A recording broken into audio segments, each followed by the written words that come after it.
I am driving into the Biltmore Estate. It's about 10 o'clock in the morning and already it looks like there's quite a few people driving in. So let's see what this place is all about, because I've heard nothing but good things, and I've heard that if you're gonna come to Asheville, Biltmore Estates needs to be on your itinerary for places to visit. So I'm doing what most people do when they come to Asheville.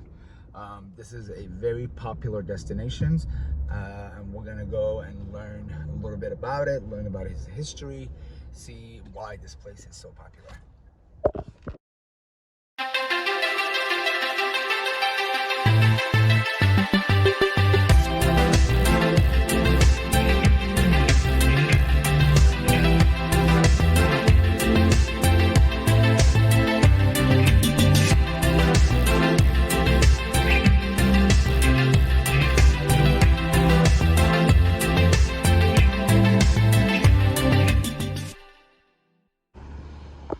I just got the tickets for Biltmore Estate. It's super expensive. It's about $90 per person to be able to go inside the house and see the inside, and also to be able to see the garden and of course the grounds of this property. So I'm just hoping this visit is going to be worth that $90, but since everybody is talking about the place, I wanted to come and see it and share it with you guys as well. Once you get the tickets, you go back in your car and you drive towards the gate, and somebody will scan your ticket. You'll drive through the gate and you drive towards the house and the garden. Now this is the drive that takes you to the estate and the garden around it. Wow, it actually takes about 2 miles to drive up there. So that was a sign that said takes about 2 miles. But yeah, it's actually a beautiful drive up there too. It's I just spotted some wild turkey. So once you park on one of the lots, you have two options. You can either walk to the property, which is 5 to 8 minute walk, or you can actually take a trolley which picks you up at one of these little shelters where people wait for the trolley to come. But that runs, I think, every 15 to 30 minutes. I rather walk, 5 to 8 minute walk. It's not a big deal. So this is where you take the trail, I suppose, to the property. So that's what I'm doing. We're heading there right now. Also, remember where you park though, okay? So because this is a huge property, so you can easily get lost or confused. So I am staying at parking lot A6. So once you park on one of the lots, you have two options. You can either walk to the property, which is 5 to 8 minute walk, or you can actually take a trolley which picks you up at one of these little shelters where people wait for the trolley to come. But that runs, I think, every 15 to 30 minutes. I rather walk, 5 to 8 minute walk. It's not a big deal. So this is where you take the trail, I suppose, to the property. So that's what I'm doing. We're heading there right now. Also, remember where you park though, okay? So because this is a huge property, so you can easily get lost or confused. So I am staying at parking lot A6.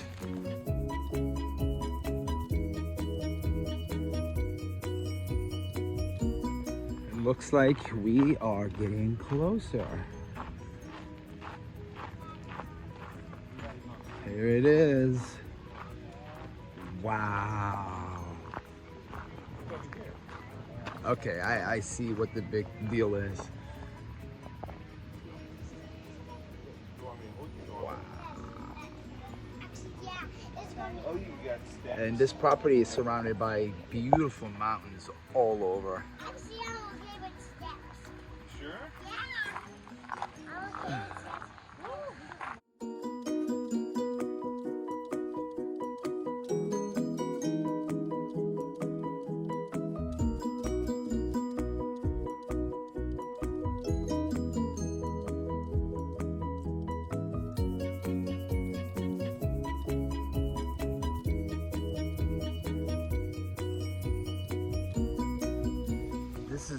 stunning. I mean, this architecture is absolutely beautiful. Wow. Look at that. You know, I love the structures that entail a lot of craftsmanship, and you can tell by looking at it that there are a lot of details that have gone into building this beautiful property. Wow. So the Biltmore Estate was built in the late 1800s by George Vanderbilt, who had envisioned this French-style Renaissance chateau design, and which includes 250 rooms, and he built it. And this took about 6 years. It required a lot of craftsmanship, a lot of people, a lot of work, but it was finally finished, and in the very late 1800s, I believe it was the 1890s. Every inch of this structure has some sort of art, and these are gargoyles that are stretching out about, I'd say about 3 feet out from the wall, and which is just tells you for that period how detailed they were when they were building these. And of course, without the technology that we have today, it's just absolutely unbelievable how they were able to build structures like this in that time period.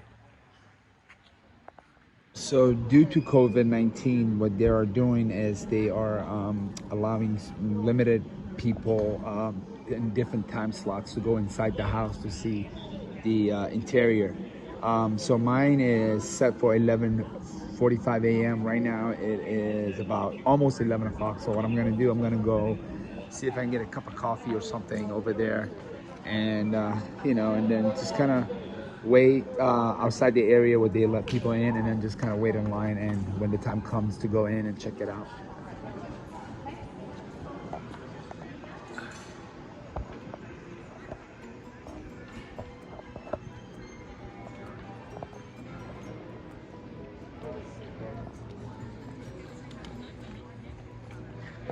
There are different vendors here if you wanted to get a cup of coffee or something, which is good. They also have tables and stuff like that. You can sit and wait while waiting for your tour to start. So I have about 15 minutes before my time slot is up, and I can go inside the house to check it out. So what I'm gonna do, I got about half an hour. I'm gonna go there, go to the garden and check it out. It's supposed to be beautiful, so walking over there right now.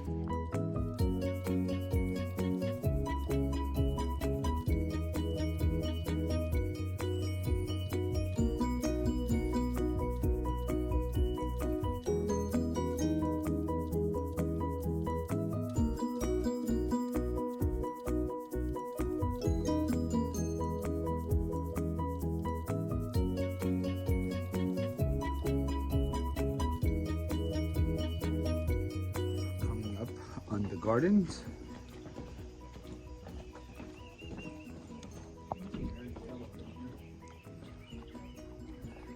Wow.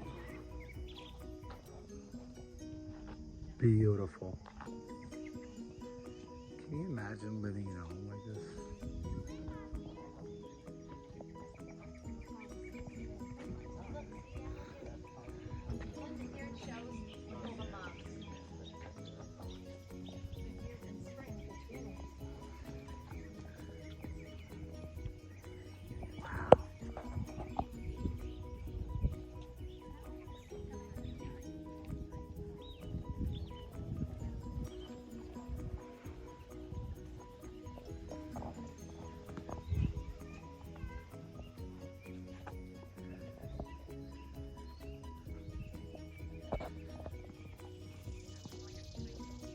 Absolutely beautiful. So one day when I'm a billionaire, that's what I'm gonna do. I'm gonna like buy a property and go all out.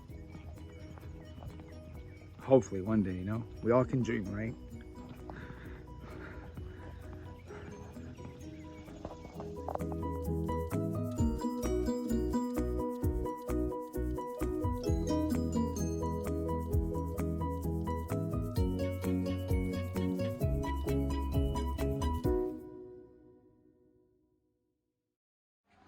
As you can see, I am waiting in line to get in the house, but from what I hear, it's going to be worth it.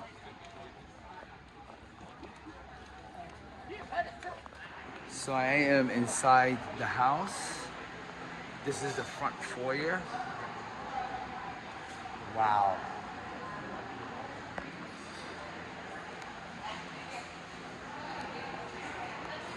Absolutely gorgeous.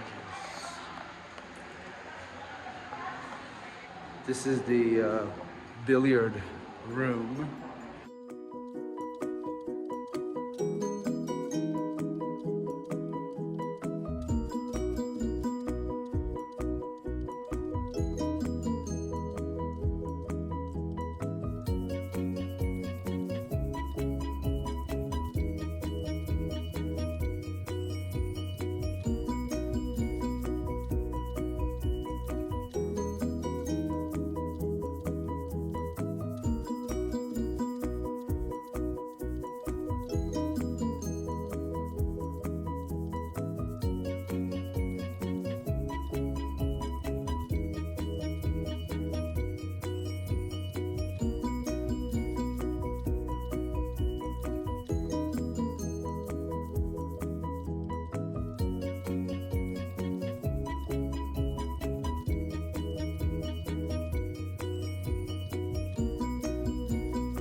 This is the back deck of the house. I should even call it the back terrace, which overlooks the Blue Ridge Mountains.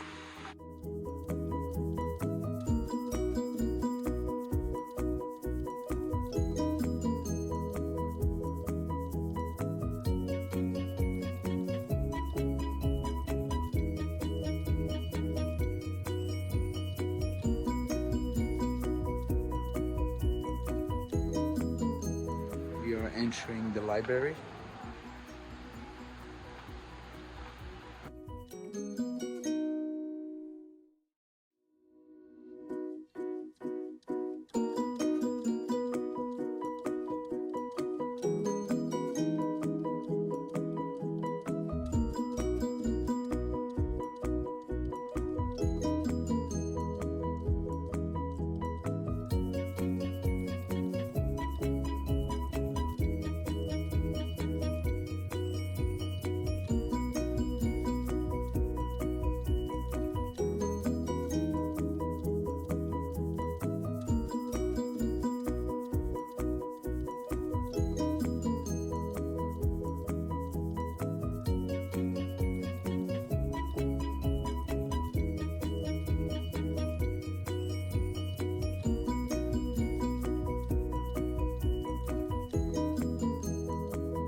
heading up to the third floor.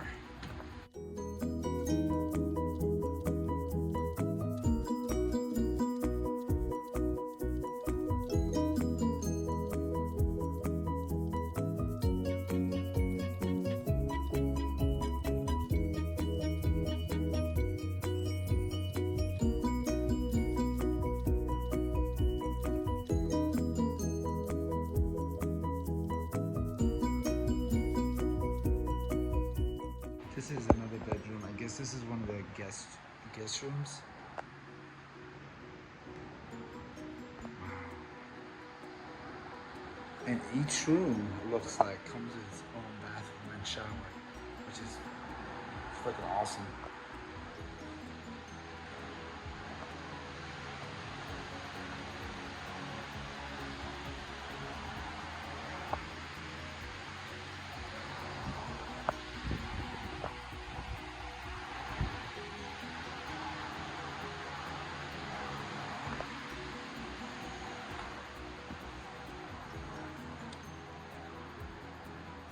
Taking the whole way back out.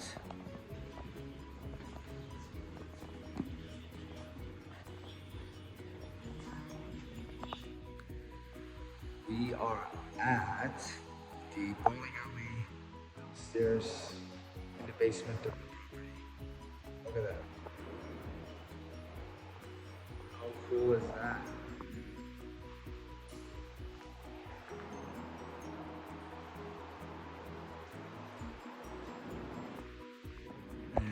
This is a swimming pool, which obviously doesn't have any water in it, but wow. It's beautiful.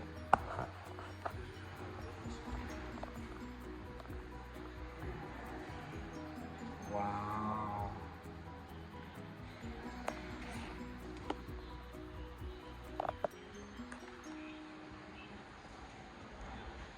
This is the gymnasium.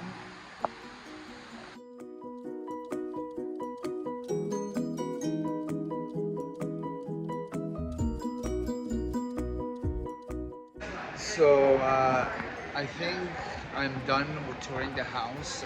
Again, because of COVID, they have restricted access to some of the areas. So unfortunately, I'm not able to see the whole entire house. But you guys, saw whatever I could possibly film, which, it wasn't bad amount.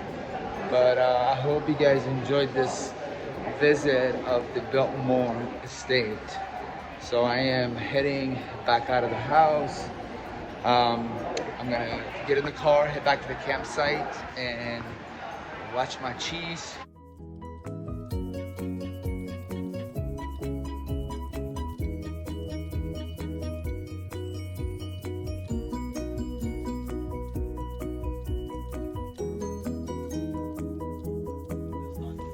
So I am getting ready to leave the Biltmore Estate. Absolutely gorgeous visit. I'm really glad I got to see it, and I do believe it was worth the $90. Definitely.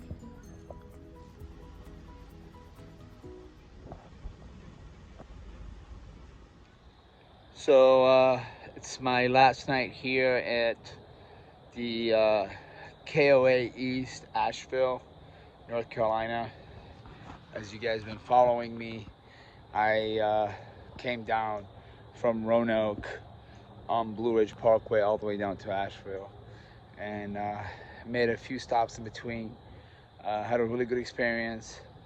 Not everything was good, as you remember, I got a flat tire. I ended up on a wrong road thanks to Google, but the point is I still was able to enjoy the trip and still go through with everything I had planned. And at the end of the day, that's all you can ask for, and I'm really grateful that I got to see this beautiful city. I should even call it a town, because it really is a town. It might be a big town, but it's a town. Very small, but beautiful, a lot of history.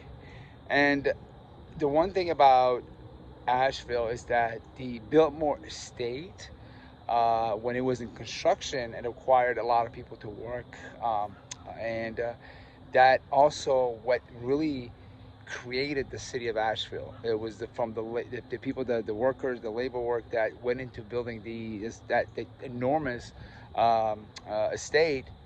There were a lot of people and required thousands of people, so therefore they all ended up coming living here, and that's how Asheville actually came about. The Biltmore Estate is the reason why the town of Asheville even exists. So when George Vanderbilt came and started planning for the construction of the Biltmore, that was pretty much the first time people, for most people, like this normal population, that was the first time people had actually even heard of Asheville.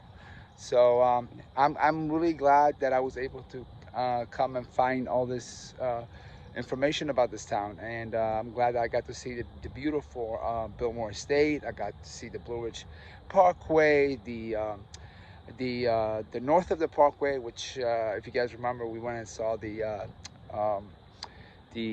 peaks of Utter, which was just absolutely phenomenal. So all of that together, I think it was a great experience, and I'm really glad I did it. My only regret is that my wife wasn't with me, so she can experience what I experienced, because she was in Colorado visiting a school for my stepdaughter, who was going to be going to college next year. So they were in Denver, looking at University of Denver for potentially for her to go to school there next year, and that's why she wasn't with me this time. But we are definitely planning on coming back to Asheville, and based on my conversations with some of the people that worked at Biltmore, the ones that I met today, they told me that during the Christmas time, the Biltmore Estate, they do the huge light festival, which it's supposed to be just absolutely stunning. So I'm thinking maybe that I'll bring Ladina with me next time, and when we do come back, it'll be for the Christmas light show here at Biltmore Estate in Asheville, North Carolina.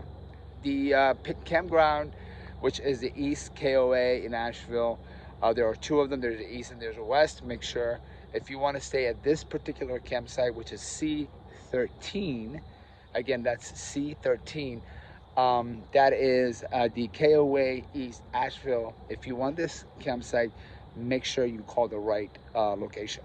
All right, guys. Now I got lucky because my original reservation was a full hookup, but it was facing it was all the way at the back of the campground, and my campsite was facing the backyard of some of the homes at the subdivision on the next block. So I went in and told them, hey, look, I really need something that makes me feel like I'm not at home. If I wanted to camp at somebody's backyard, I would have just stayed at home in my own property, but they completely agreed, and they really graciously and immediately helped me and gave me a new site, which ended up becoming the best site on the campground, right on the lake. Absolutely beautiful, and I'm just so glad I actually discovered this campground as well. So next time when we do come back, this will be one of our options as far as places to camp at. If you have any questions about Asheville's, if you have, if you want to throw in some suggestions, or if you have something that I missed, I would love to hear from you. Leave us a comment below, and please don't forget to hit that subscribe button, give us a like, give us a thumbs up, and follow us on all of our social media platforms. Until next time, guys, take care of yourself. God bless, and happy trails.